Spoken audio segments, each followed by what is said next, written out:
Hello, everyone. Welcome back to my channel. My name is Cherie, and today I wanted to discuss part two of my NACA journey.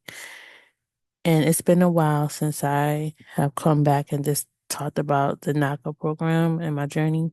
So I just want to let you know where I'm at in the program and also just talk about it, what's going on, where, what's happening. Okay, so first thing I just want to let you know that they do have an upcoming Achieve Your Dream event, and it's happening in Buffalo, New York from August the 15th through August the 17th. So if you're looking at this video today, you have time today to go because today is the 17th, and you could just walk in. You don't have to sign up. They do accept walk-ins. You could just go to the NACA page and it should tell you exactly where it's at in New York today. Also, they have one coming in Clayton County, Georgia, on August the 22nd through August the 24th. And this is the one that I am going to. And they have one coming in Jacksonville, Florida from September 19th through September 21st. They have 3-day events. So that gives people time to come in. If they can't make it on the first day, they could come in on the second day. You don't have to attend all 3-day events. You could just go to one event. And if you want to go to all three, you can. So you could get the help, but you don't have to. You can pretty much do everything online before you get there. But I just want to tell you, so let's, the events if you just want to go. And so now let's get into my part two of the NACA. I'm going to sign in.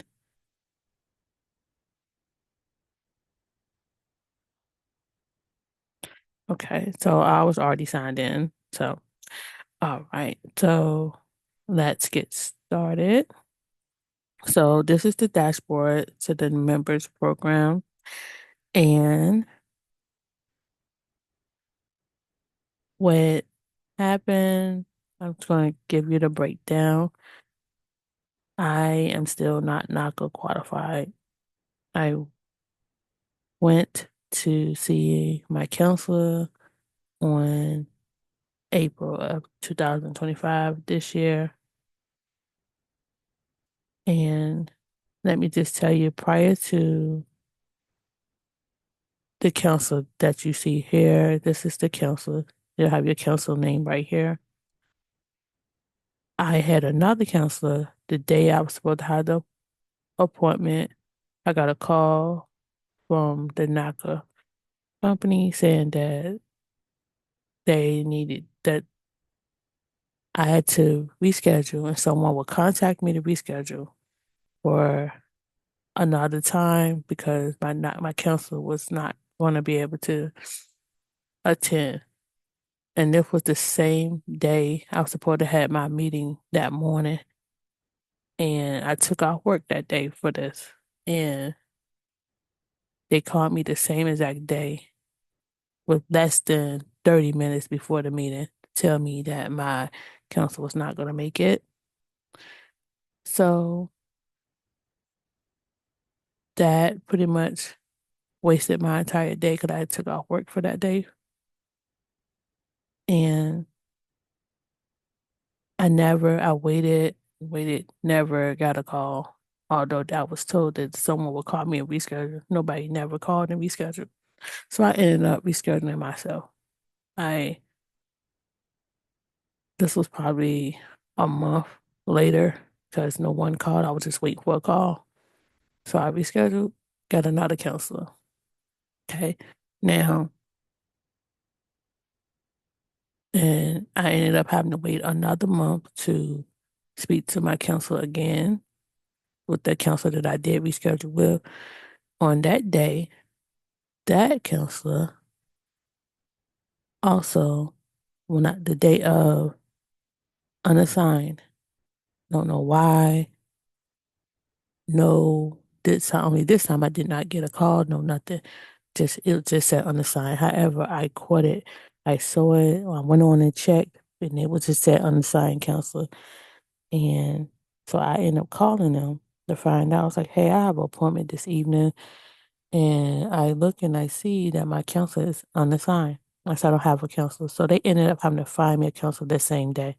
And it leads me to this person right here. They assigned me to her. They found her at the last minute. And so she did my counseling that evening. And so she did not look through none of my information, didn't take the time to even see what I had already done. She went through everything over as if the beginning, because I had a previous counselor prior to. Not sure what happened to him. He was unassigned too. I don't know sure if they left the company or what the issue was with the council situation, but technically, if you count it, that's four counselors. She's my fourth. Two I never seen, never even spoke to, and the first one I did speak with.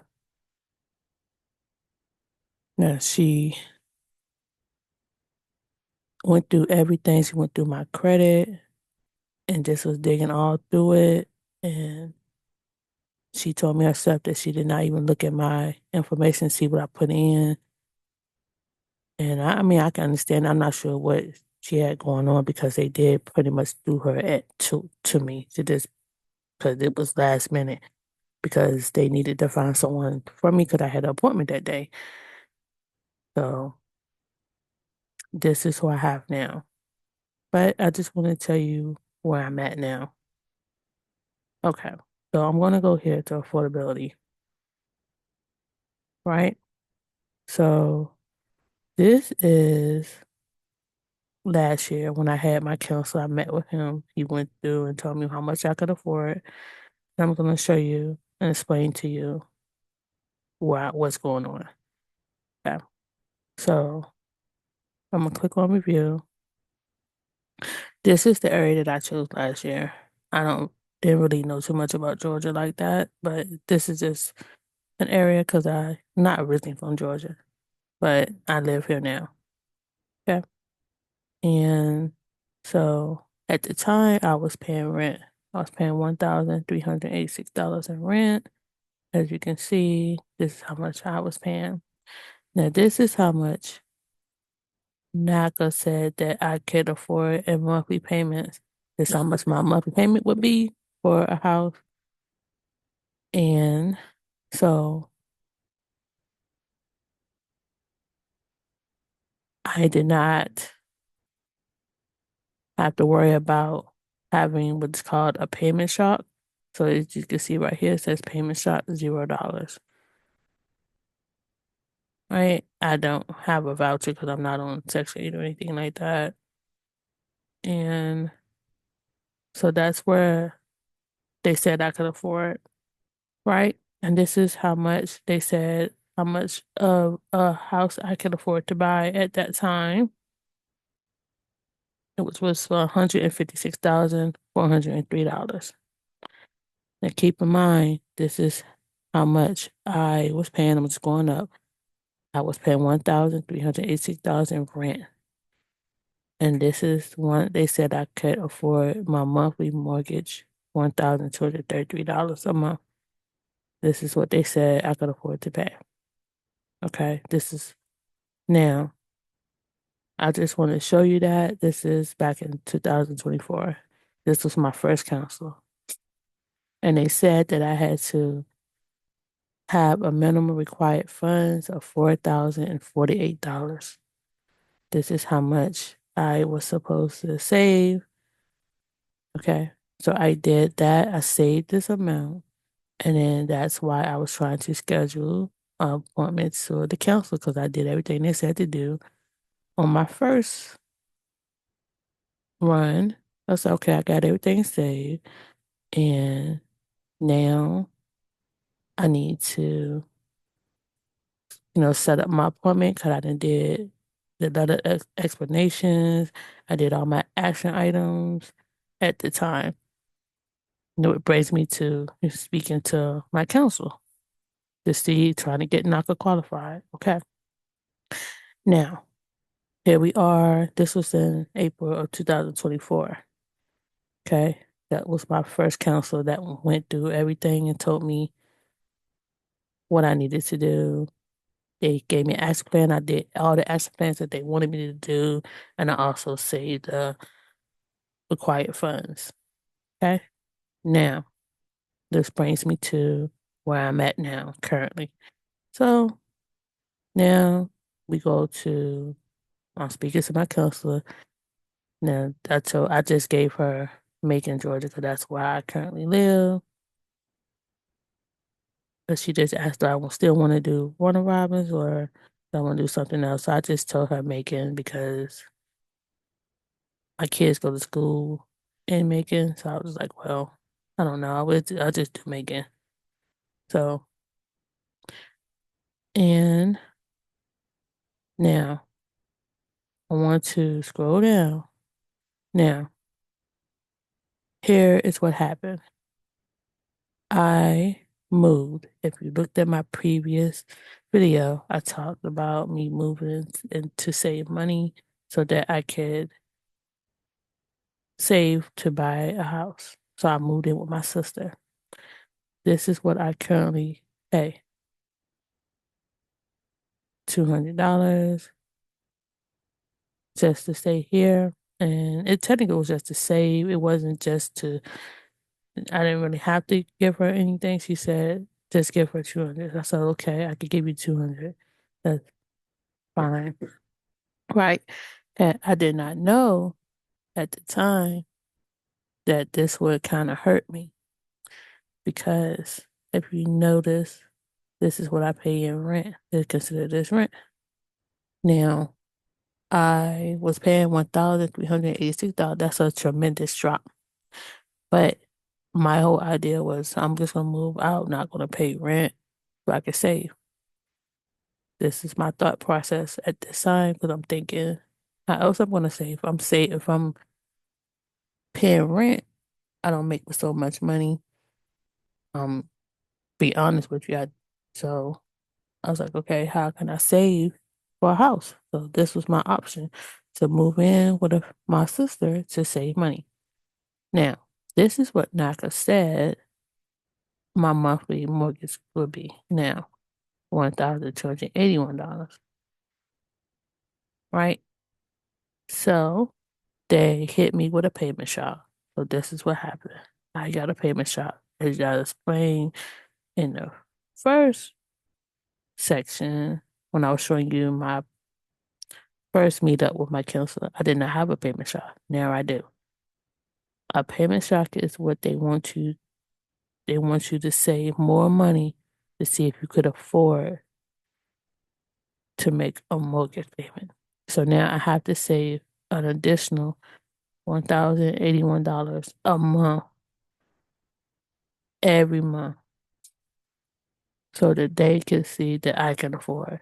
So now I am pretty much this is what I gotta save every month. So I have a payment shock now. Also, they let me scroll down. My minimum required funds went up. Was 4,046. Now it's $5,504. That went up. Did not know it was gonna go up, but it did. Okay. So I saved it. I have it. But I also have to, on top of me saving this, I also have to save this $1,081 a month every month. So that's where I'm at in the process. I did not know me moving here to actually try to save money ideally would create this payment shock effect. Had I known that, I wouldn't have been paying $200. But the whole idea was for me to save. Most people you would think that, hey, okay, that's, I get why you move. But that was the only way for me to save periodically because I don't make a lot of money. No way I would have been able to save 1,000 and some dollars and I pay $1,000 in rent. It's just me as a single parent. Didn't make sense logically. So the best option was me to move in with my sister. Now also my amount went up. I'm saying how much they said I could afford. It went up for like 20,000. They said now I could afford $174,889. Okay. So this went up. So this is how much I can afford now in mortgage to buy. Right. So now let's go. This is just my dashboard, you guys, in case you wonder what this is. Now, as you can see, I have all the green check marks except for this. This right here is a transaction type. This right here is where you have to explain each transaction that you even whatever comes out of your account, whatever expense that you ever made. This they track that. They track every dollar to the T. Okay, so let's go to it. Now, I this part is tedious, very, very, very tedious. You gotta have patience. This is the most tedious part of this whole portal. I kid you not. Now, they changed it because it didn't look like this at first.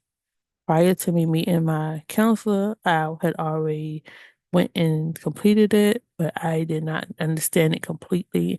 It says here, if you categorize any of your expenses or incomes with a frequency of one time, then you must provide an explanation and potentially upload supporting documentation in the section below, which is right here.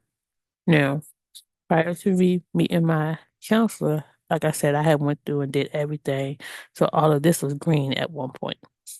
And I went through here, categorized my expenses, and on here it has a frequency, right? So just going to show you this one. I'm just going to click on it. This is something for my kids. It's a Xbox Game Pass, right? So you click on it and the category you select your category. Here's a drop down menu and you could just select whatever it could be. I have it to gaming because that's what it is. And your frequency, I now figured out that, to select monthly or something of that sort. But this is the frequencies that they want you to select from. Now, if you select one time expense right here, then you have to explain what this expense is, why it was one time expense. Okay. Now, I did this a lot before meeting with the counselor because I'm thinking that's what I'm supposed to do. Because this one right here, yeah, this one is technically truly a monthly expense. But let's just say this was just if I just purchased them a game pass or something just for to get them something off the game, and I randomly do that, I would have selected one time expense. But by me doing that, if I select one time expense, that means I have to explain it in the next section, which I'm gonna show you. But since this has monthly, if I have anything related to this name right here, I could go here and I could click on apply the same category and frequency to all expenses. So this means if I check this box, everything's gonna say monthly, right? But if I check this box and I had this as one time expense, everything will say one time expense. Okay. So that's how that works. They track your expenses and they also track your income. Your income too. It's the same exact way it looks. And I'm not going to click on that one because I don't want you guys to see my incoming income. That's just personal. But it's the same as this one. You got to select your category and your frequency. Okay. For this, I get my paychecks that I select every 2 weeks. And so I don't really have to worry about this too much.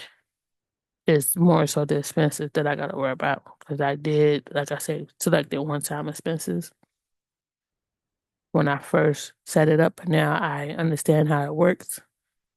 So let me go. I'm working on this because this is very long and tedious.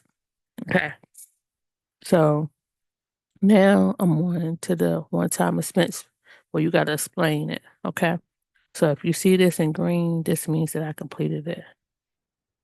If the attachment means I did not upload the attachment to just, just a supporting documentation because I don't see why there's a need to explain this. I can't explain this. I don't even know what this technically is. It's some kind of transaction that they took out of my account. Really don't know why. And some of these expenses that I have is back from last year. I don't remember half of this stuff. It's not in no order, but these right here, these are just recent. So you can see some of these ones are recent. They have the up to date. But if I go through, then the dates will eventually go wonky like these, as you can see. These are probably from last year sometime. Don't know. But I can't remember every single thing. So if you see I have McDonald's, I consider that a one-time expense. And I probably should have selected monthly just because I do go to McDonald's for my kids quite often. So I probably should have selected monthly instead of one-time expense, but this is what I did. I just gave you an example. I'm gonna click on it.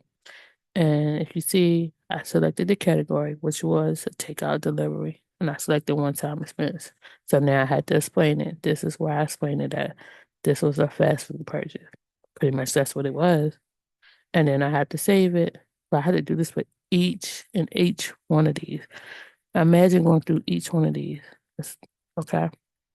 I had 700 and it was like 780 something of these to do. I'm still working on it. This is why I haven't really made a video because I've been trying to work this. So it's very tedious. So I'm gonna go to only incomplete explanation so you can see the difference. I'm just gonna hit search.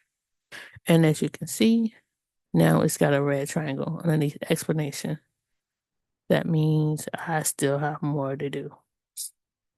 Again, like I said, these could have been I know this was last year sometime. I don't even know when, but I gotta explain all of this. Haven't been to Michael's in God knows when. Last year sometime.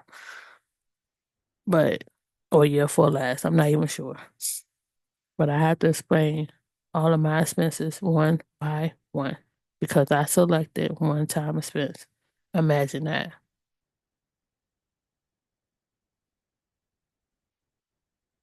And this is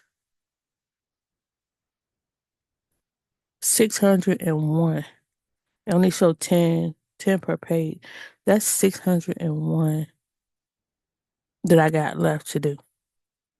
So I'm still working through this and hopefully I have it done before it's time. But I can just show you, I'm just gonna click on it and show you how it goes. See, it was just other expense that wasn't listed on here and it was a one time. I just could type in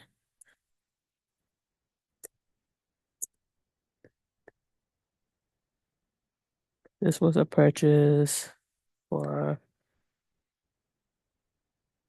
crafting supplies. Okay. And that's how I will explain what this purchase was about. Hit save. And it's going to go expense updated successfully. And then I'm going to go to close. And as you can see, this is the one I just did, Michael. It's going to go green. So I'm going to do the same thing. Now I have it as entertainment hobby. I don't know. I just couldn't figure out what I could probably change it to. I'll just leave it alone. But and as you can see, it says attach supporting documentation. It's optional, so that's why I didn't attach anything. Because I mean, I want to write a letter for each one of these. I gotta explain it, then upload a letter. That is it's already tedious enough as it is. Think they need to fix this more, and then hit save. But I have to go through each one of these like this, one by one. I'm just showing you the process. Imagine doing this all day. This is hours worth of done. I had 700 and some pages I done got through some of it, but I'm still working through it because I selected one-time expense. This is what I'm saying. And it just gotta keep going until you just keep next and keep going all day long. So I'm gonna be still working on this and hopefully I'll get through it by before this Saturday. Saturday is the event that I'm going to attend. And hopefully this will go to green. But I have a lot to go through, as you can see. I have 601 of these too.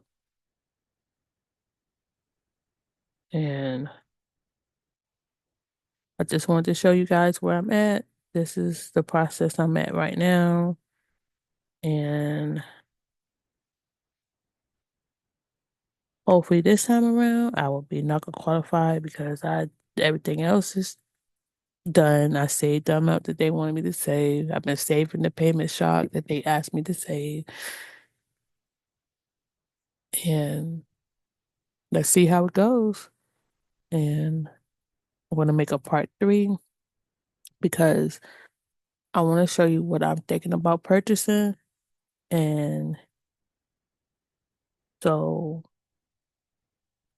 hopefully I won't have to go through all the steps of looking for a house because this is what I want to show you what I'm looking at. So I'm gonna make a part three to this. Okay, guys, I want to thank you for watching my page, my channel. And if you have any questions about the NACA program, please feel free. I could answer to the best of my ability because, again, I'm currently going through it now. I could explain whatever I know. I could hopefully help you, but I'm still learning too. But we can learn together, okay? But until next time, please subscribe to my channel. Thank you guys. Have a good day.